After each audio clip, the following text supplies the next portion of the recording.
Hello, hello. Is it working? It looks like it. At least on YouTube. But nobody's here. Yet. I hope I sent the right URL. If you're here, could you let me know if everything's working for you, if you can hear me, if the audio quality is good? Oh yeah. Awesome. Perfect. Thank you very much for the feedback. So everything seems to be working. Very exciting today.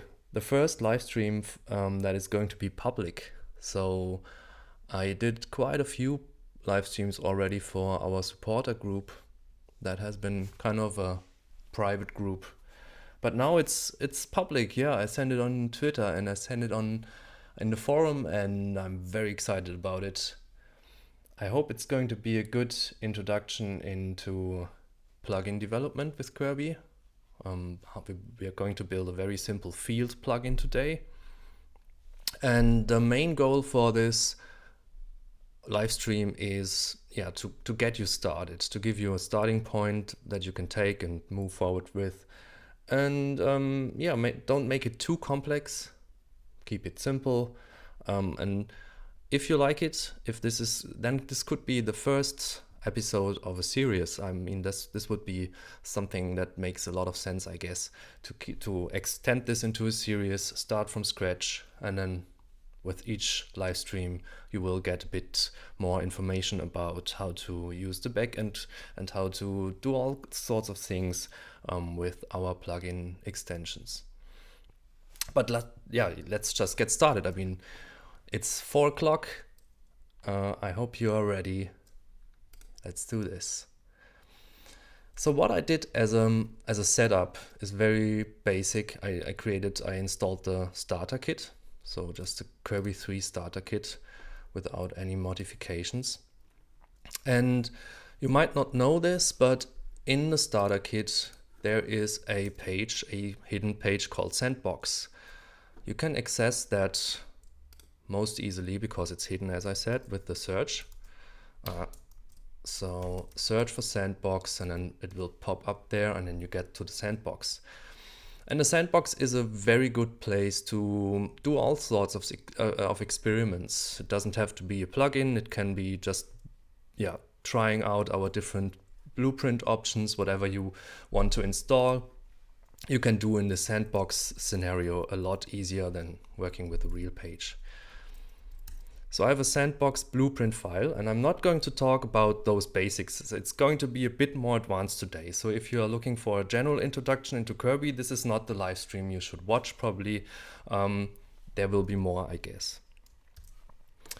So I have a Sandbox YAML blueprint, and that Sandbox YAML blueprint has a fields definition for a new demo field that we are going to build today. And this is how it starts basically. So you define your new field, your new field type. This is a demo field type, a type that does not exist so far. So it is not part of our default fields that we have in Kirby, and we are going to create this. And the panel, as you saw here in our browser, is warning you heavily. This type does not exist. Big error. So you know, okay, something's not right. We need to build this.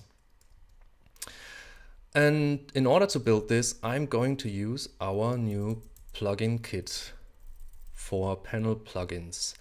I just created this a couple days ago, and I will put the link in the description, maybe send it on Twitter again as well. You can find it in our GitHub repository or GitHub organization. So it's called Pluginkit, and we have multiple branches in that plugin kit, and there's one branch called Panel, and it's especially built for panel plugins. And I'm going to walk you through this entire setup. So I already downloaded it, so we don't waste time on that. And the first step, I'm going to extract it. I'm going to call it demo. That doesn't really matter, but let's do it and to keep it consistent. And within the plugin kit, we have the typical files that you need. So there's a composer.json, which basically gives a few basic information about the plugin we are going to build. So I name it, I put some description in here, I put my name and my email address in here. I'm going to skip this for now. Then there's the index file, the index.php, and that PHP file is your backend code basically. So you define all the backend logic that your plugin needs in that index.php. That is not just limited to fields. This is also applicable to sections, to things that don't even have something to do with the panel. So if you want to create your own Kirby tag, you would also put it into the index.php. Same thing here. We are going to apply my name here and the type of, or the name of the plugin. And this is the next step where we are going to edit this index.php to tell that we want to create a new fields. So we start with the fields definition, and we tell inside this fields definition that we want to create a demo field. That defines the type. So this relates to the type that you see in the sandbox.yaml. And then within this array here, you would then put all the backend logic for this field. We are going to skip this in this tutorial. This tutorial is mostly taking care of all the front-end stuff. So we don't have any additional backend logic for this field. It will just be a very simple field that stores some text. So we can leave this empty. And then we have a license. You can exchange that. It assumes that your plugin is licensed, and under the MIT license, you can switch this with whatever license you want to use for your plugin.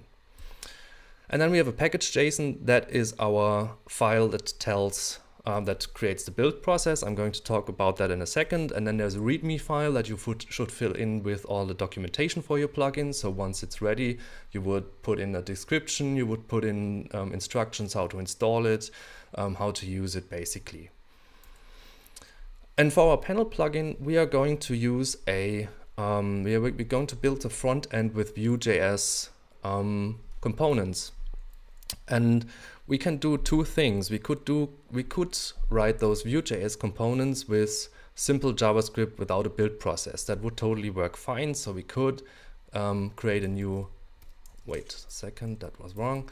We could create a new index.js in this folder and then start editing there. And the docs on our website all take that as the first step. So if you ever read through the plugin docs, you will see that this is all written without taking a build process for granted.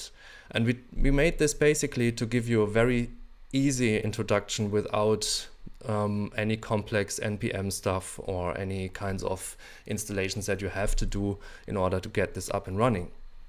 But for this tutorial, we want to use this new setup that is built on Parcel.js. And Parcel.js is this thing here, and it's basically a competition to Webpack or to Rollup or all those other build tools, web application bundlers or however you want to call it. And what I like a lot about Parcel is that it tries to be as simple as it can be. So it doesn't give you a huge config file. It doesn't give you all those various options. It really tries to be very smart about how it sets up things and how it takes care of a lot of things that you would normally have to take care of yourself. This is basically why I chose it for this setup. And what you need to do, this is also described or explained in the Pluginkit README. The first thing you have to do is you have to install Parcel. And Parcel itself recommends that it should be installed globally, which I would recommend as well, because then you can use it for all your plugins and not just that single plugin, and you don't have to care about it anymore. You can also put it into the dependencies of your plugin. It depends on you what you prefer in this case. I like this way a lot. Install it globally, never think about it again. I like to work around NPM or kind of build process tooling as much as I can. I want to focus on building stuff and not on configuring stuff. So that's the line that you would need to do before you build your first plugin.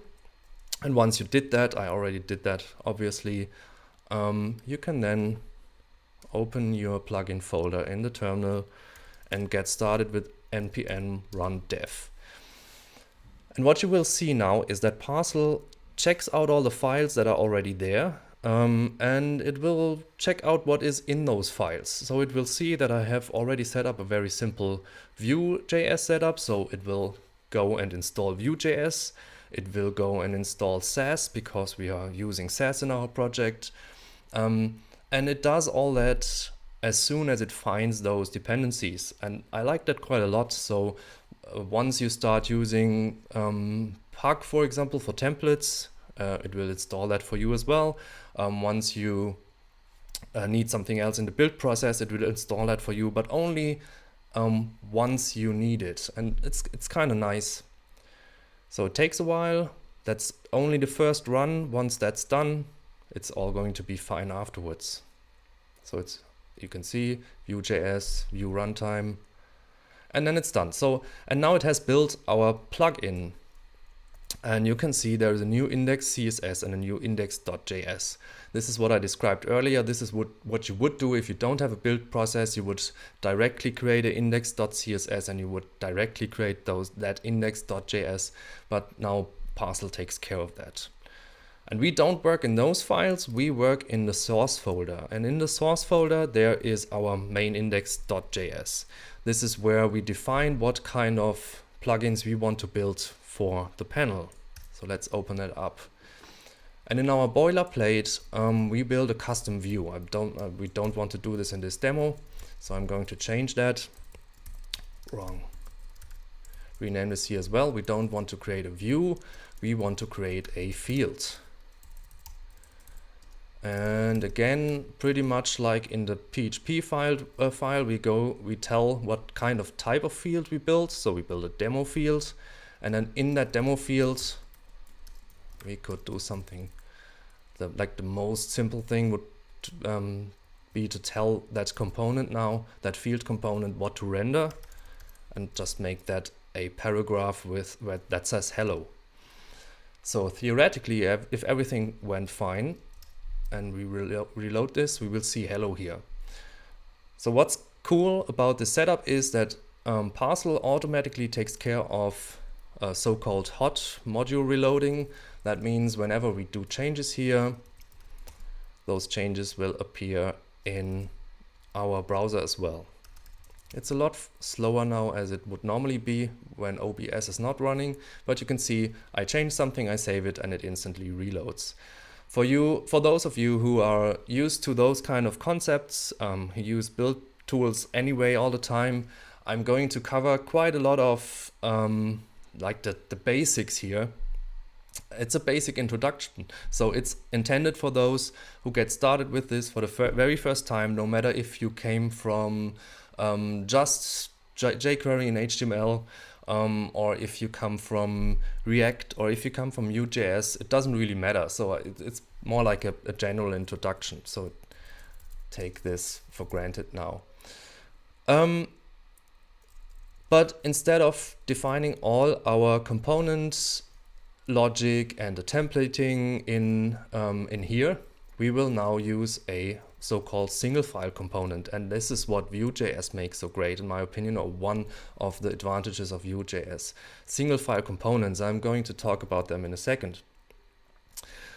So let's create that. I normally have a components folder for those single file components, and those single file components are all stored in a .vue file, and we are going to reuse this, call it demo field.vue, and I'm going to delete all this just to start from scratch for this demo. What are single file components? So single file components are a combination of template code. So you have the same template code that you just saw in the JS definition. And then you have a script block that will cover the script, the JavaScript logic. And I'm totally messing this up here. And then you optionally also have a style block. So you can put your CSS or Sass in here. And this is what I really like about it. So you have a combination of all the things that are responsible for your component all in one place, and it gives you a really nice overview, and this overview helps you to build those components and always think in this component kind of thinking. So let's import this and use it instead of this here. So with the help of Parcel, we can import our component demo, what did I call it? Demo field from components demo field.view. So this is another advantage. You can now, instead of writing plain CSS, plain JavaScript, you can now import JavaScript. You can import your components and then put them all together. And then we can replace this with our demo field component and store it. And the browser reloads in the background as you see it. And I'm going to make this a little smaller. The hello stays there. So let's see if it even loads it from here. Yes, so it's loading it from there, and it's quite nice and it works well.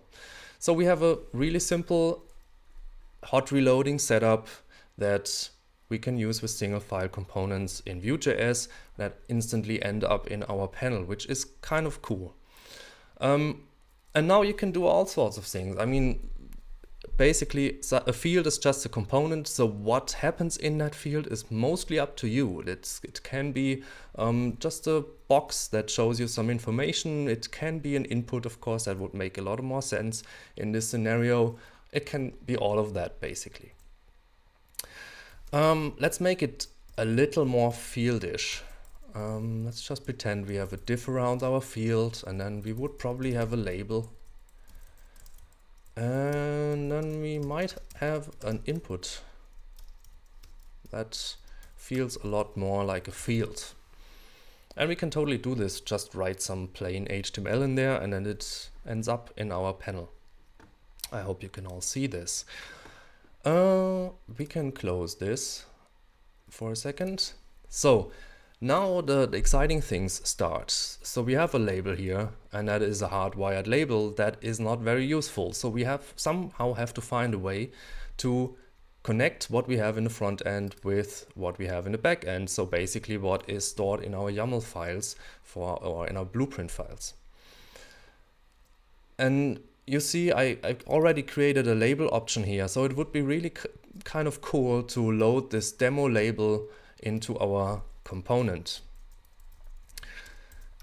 And Vue.js and other component-based frameworks like React or Svelte have a concept that is called props. So what are props? If you think about an HTML element, we have those attributes. So you tell the element what additional things about its type, about a title, about a class or whatever. And you can do the same things with Vue components. So when we later use a Vue component, let's say we have a button, we might want to tell that button what its title should be. And instead of calling it attributes, in Vue.js, those thingies here are called props. So think of it like when you think of your component like a container, the props are the entry points or the data that can be passed into your container. So you create those little points where you can push stuff into your container. And those props in Vue.js, so all of this, what you're going to see here is basically just Vue.js. So if you ever feel lost about it, you should go to the Vue.js documentation. But Kirby, in this case, uses those props to glue together what is happening in the YAML file and what is happening in the front end. So what it basically does is it takes what is in the YAML file and it sends it via the API to the field component and puts it into the field component. And as soon as you define a property, that property is then available. So we need a label property. And a typical thing in Vue.js is to also tell each prop which kind of type of data it expects. So the label is a string, so we expect a string to come in here. Let's save that. And from now on, we can use that label. So that label is now being filled with that demo string here via the API. And now we can use it and replace our hardwired hello world here with the label that we just created with the label property.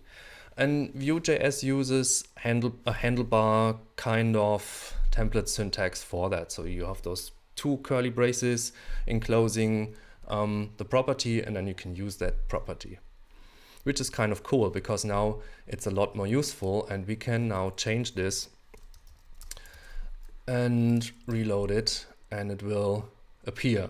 And what you just saw is that I reloaded this, and that is very important information if you work with our parcel setup. Hot reloading for the Vue components only works for everything that is in here. It doesn't work for whatever happens in the back end. So the parcel setup doesn't know when things change in the back end. So whenever you change the blueprint logic or you change your PHP logic, you have to reload manually. But then you are up to date again. So let's revert this to demo and move on. So as a next step, well, and as you can also already see, this is happening automatically, and you can now do more options in your YAML and use them as soon as you define the props as we just did, which is kind of nice. And you can, of course, think about various situations where this makes sense. So typically you would probably also have a help option to provide some help text for your field, or you would have a required option to tell if the field is required or not. So all those kind of things that a field makes useful or not so useful. We are not going to focus on them today, from now on, because what we want to do next is we want to get in the value for that field somehow. So let's take a step back, take a look at our starter kit again. And our starter kit, of course, also has a Kirby content folder, and it has a sandbox folder in there and a sandbox txt in there. And in that sandbox txt, you can see I already created that demo field, and that demo field has a value. So it has a value hello.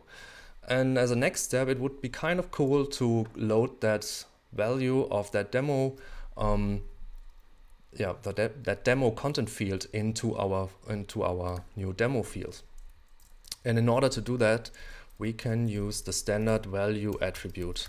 So the value prop is something that is automatically being sent. So you don't have to define that in the blueprint. It doesn't really matter if you define it in the blueprint. It will be overwritten anyway. It's something that Kirby automatically sends via its API to the front end, so you can instantly use it there.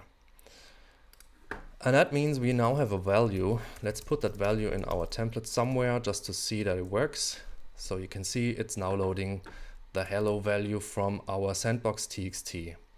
Again, if we change something here, it doesn't automatically propagate in the browser or reload in the browser. You have to do that manually because it's happening in the back end. It's not happening in the front end.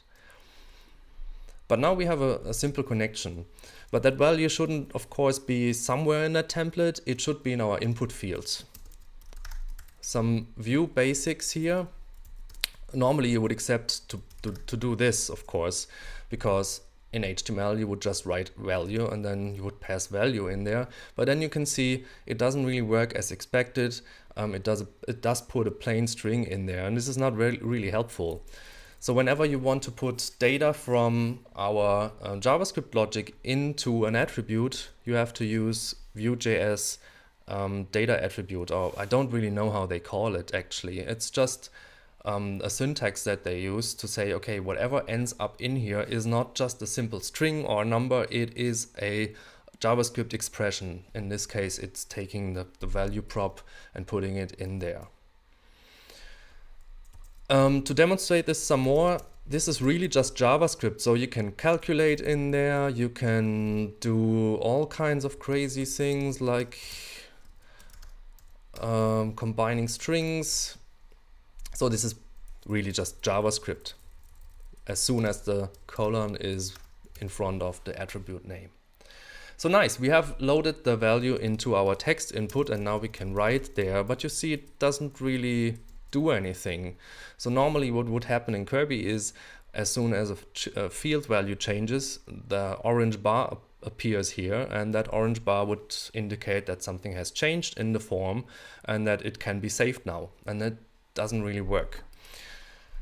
And that's because the panel doesn't really know that something has changed within our demo field component. It doesn't really know that this input text has been changed. And we have to tell it that this happened.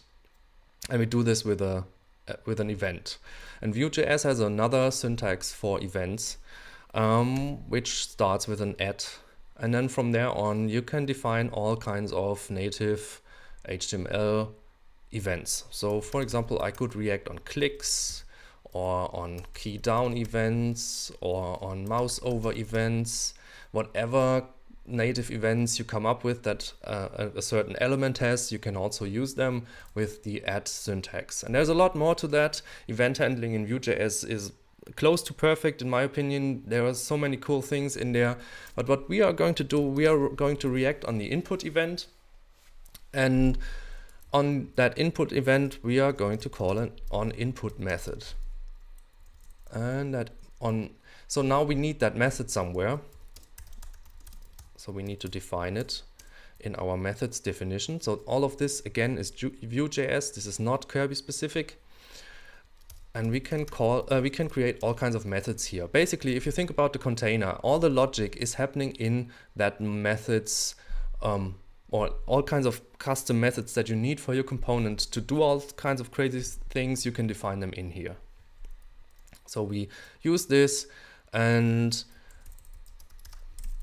this input event automatically is being passed as the first argument, and this is just plain HTML. So there is no magic here. It's a plain HTML event which has a target attribute. That target references the input, and then from there on we can get the value from the input. So this is really just vanilla JavaScript more or less. So we can do all kinds of things with this value. Let's just do some stupid stuff and say, okay, whenever the value changes, we alert this. Check. So it alerts hello world. Not very useful. The panel still does not know what to do with this, but we kind of had a poor man's debugging mode in here to see if it works at all. So as a next step, what we want to do in our component is to emit our own event and tell the panel or the outside world that something happened in here. So we can emit any kind of event, and other components can listen to those events. This is only useful if other components actually listen to events. So you have to know what kind of events to send that other components can make use of, or other components have to know which kind of events are available. But in our scenario, the panel expects that there is an input event coming, or waits for an input event to be coming. And that input event sends the value of the field. So if we do this instead of the alert, and we send the input event, we tell the panel, the outside world, that now something has changed. And if we type, you can see the orange bar appears. Our new feature appears here. Our new unsaved changes feature appears here, which is new in 3.2. And now we can do all the things that are normally happening in the panel. So the editor can decide, I made a mistake here. This is not really what I wanted to type. I can reword that. Or he can say, okay, this is really great, best writing ever, and save that. And you see the bar disappears again, and that value sticks there. And now comes the really cool part, because this in this scenario that we just created, by emitting an input event and sending a normal value, something like a string or a number or even an array or an object, Kirby knows what to do in the backend, or knows how to send that back to the backend and save it. And so what we just typed ends up in our text file. And we can simulate this again. Nice. and you see it instantly changes the text file, and now we have a full circle loading the value from the text file, working with it in our field, sending it back to the API, and it will be stored in the text file automatically for us. So this is kind of like the most basic setup for a field that just saves some text. I mean, it's more or less just a rebuild of the text field, but I think it's good to show this in a very basic matter how the connections work, that you get the idea of it. So as focus on this emit thingy here, on this input event, emit an input event whenever you want to say, okay, something in this field has changed, and now store that for me. By default, as I said before, you don't need any kind of PHP logic for it, and you don't really need to worry about the API for it. That starts only when you want to create some really complex fields and do like manipulating whatever comes in as a prop, or manipulating what is being sent, validating what is being sent. All of those things that come on top of that then need some more backend logic. So then we get to that point where the automatically situation stops, and you have to do some more hard work to get this up and running. But for simple fields like this is all you need to do. One more word about styling. I mean, this is kind of what's making me so happy about Vue.js again. So let's say this is a demo field, and now we can start styling this. And of course, this is also happening in real time. It's being reloaded, and we can see our changes. And it's a lovely design change that instantly does something amazing to our field. So we can go extra crazy with the CSS here. And now some more cool things about parcel. One feature in single file components is that you can that the parser can automatically take SCSS, for example, and pass that out of that style definition as soon as you define lang is CSS. And parcel will then automatically pick it up and convert the CSS for us and do all kinds of things. So for example, we can now define a background variable called red and use that instead. Okay, let's take another color to make sure it works. And it works. So it instantly passes the sass, will provide or will convert it to normal CSS and do all these things for us and automatically load it again. So yeah, this is kind of the basics. One more thing to demonstrate, all of this is working in two ways. So whenever you change the text file, the value in the text file, oh my god, good point, it will of course be loaded again here. So you never really end up in a situation where it just works one way. It always works two ways.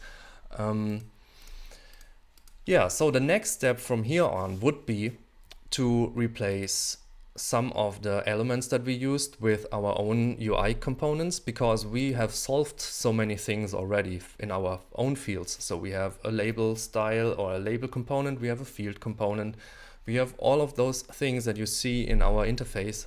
And since they are all in their own containers, they can easily be used to solve things without styling them again, or without writing too much HTML around them again. So you don't need to do this. And that would be like the next episode of this series, to look further into those components and also look further into the backend code that we can now write for our plugin, because as you see here, as you saw before, this is very, very simple. We cannot do cool things with the label props. We can do cool things with the value when it's being stored. Yeah, but as an introduction, I think that has a perfect length for now. I hope you liked it. I hope you want to see this as a series at all. If you want, please let me know. Comment on YouTube, or let me know in Slack, or in the forum, or in Twitter, or all those channels that we use. And then we can, yeah, make another live stream maybe next week or the week afterwards. And yeah, put those videos into the docs as well for everybody to see. Thank you very much for watching, for taking this time, and have a great weekend, and see you soon. Bye bye.